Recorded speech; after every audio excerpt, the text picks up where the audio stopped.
Hello and welcome to another Zwift Racing League video report. Zwift Racing League brought to you each week by WTRL. This week's report is once again on the Herd of Blazing Bidets as they take on race 3 of the current season. It's the Flatland Loop, 3 laps on Makuri Island, featuring 6 sprints.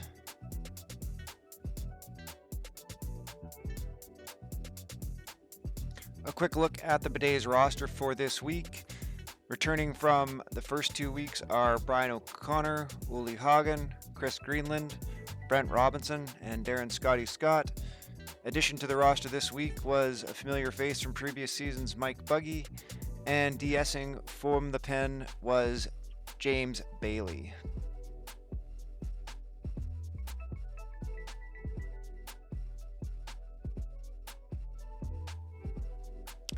Quick look at the course profile for this week's race. The loop is called Flatland Loop, but you can see it's got a sort of long rolling out climby section, and that is punctuated at the start and the end by sprints, which would largely make the race, because there's going to be both of those 2 sprints on each of 3 laps, with first across the line points on for each sprint on each lap for 6 total sets of first across the line points, and fastest through with points on each of those 2 sprints.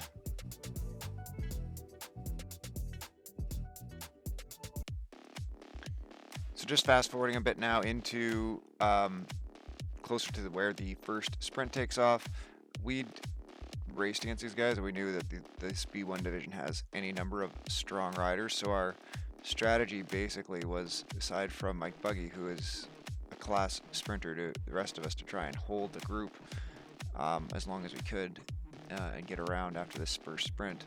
So Mike, however, is going to contest this first sprint, and we're going to watch him. As you can see, the pack speed ramp up here. So this is still just lead in. They're doing 53 kilometers an hour. We haven't even actually hit the sprint point yet. That's going to be this green line right here. So this is the actual sprint segment from here till the end. Banner there. So Mike ends up finishing in 6th place in the first over the line. That picked us up 5 points, so he had a great sprint. What happens next in this race, unfortunately, is we hit the ramp. And so, you know, we talked a little bit about this along the way, that we would try and pick up Mike because we knew this group was going to come flying through. There was essentially a banner attack by the rest of these riders coming through the sprint on the sprinters. So you're going to see bodies come flying past. What we've learned is that holding on to these B1 groups can be a little bit like this guy trying to hold on to this racehorse.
So that's the way it goes sometimes. Sometimes you ride the horse, sometimes the horse chucks you off, and sometimes the horse is the pack. This is now the second sprint coming into at the top of the village. Again, I'm just basically going to try and hold on to the pack as we go through the sprint point here and down the downhill. I just didn't have gears, so in fact I kind of would like ramp up, slow down, and then ramp up again going through in order to stick on as best I could. I held on, and that was basically the rest of the race for me all the way around, so we won't spend too much more time on that.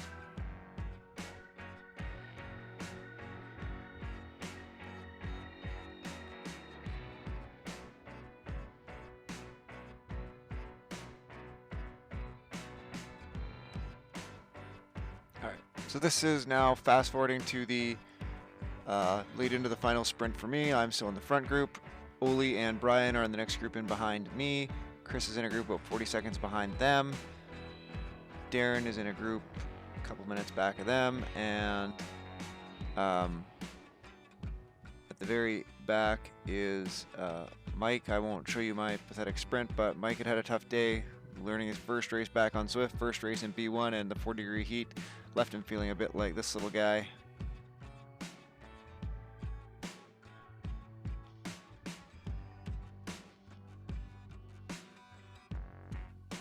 Not much to say about my pathetic end sprint. I get dusted by the group, spinning out and finish in 31st.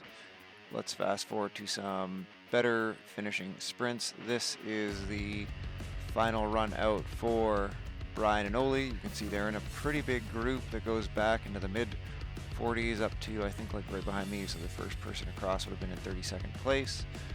And this is a great sprint here. Brian just going to get pipped at the line by these two guys. He comes in third and fourth out of that great big group to move up to like 34th and 35th, so that was a big improvement in points over coming at the back of the 40s at the back of that group. We'll fast forward to watch Chris's finish. Chris is in this group of 8 or 9 riders.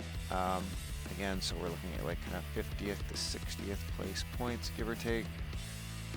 And he has a really great sprint here. His final placing is in 50th spot.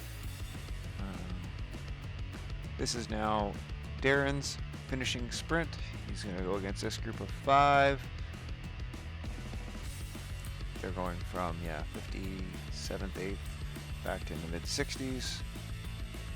Darren's going to come in second, and his final spot in the race was 59th place. Really good job by Darren.